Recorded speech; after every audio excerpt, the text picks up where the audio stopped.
बलांगीर तालपाली पड़ारे पुनर्निर्माण होता श्रीराम मंदिर विग्रह प्रतिष्ठा उत्सव उद्यापित हो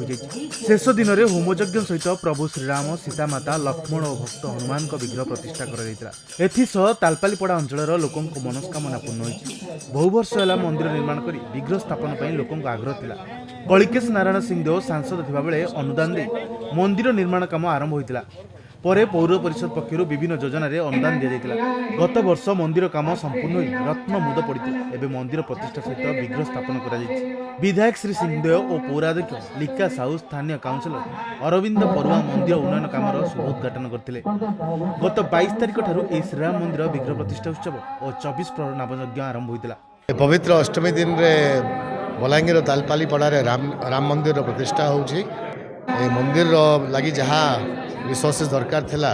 मूल शेष तक आम पवित्र अतीत सरकार देइथिलु आ एमपी हिसाब रे मुझे किसी पैसा देइथिली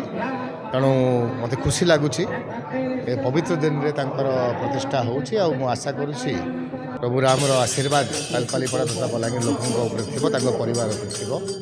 पड़ार बंध तथा कल्याण मंडप लगी जहाँ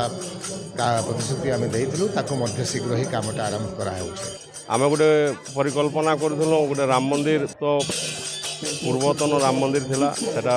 किसी अवस्था खराब थिला तारपरे आम चिंता करूँ पड़ारे गोटे मीटिंग डाकिक समस्ते आलोचना करूँ जे नहीं नुआ मंदिर हेबे नुआ विग्रह प्रतिष्ठा हेबे से मीटिंग रे आमर समस्ते तालपाली पड़ार समस्ते सहयोग कले तारपरे आमर 22 तारिख रु कलश अधिवास थिला तार आरो दिन 23 तारिख रु आमर 24 प्रहर नाम यज्ञ आरंभ है एवं 5 कुंड यज्ञ मध्य आरंभ है तापरे आमे नुआ विग्रह आनिक यज्ञ कुंड बेदी रे बसईकरी आज महाप्रभुकर प्राण प्रतिष्ठा करी महाप्रभु को नुआ मंदिर रे नुआ विग्रह विजे हेबे आउ काली पवित्र रामनवमी दिवस उपलक्षे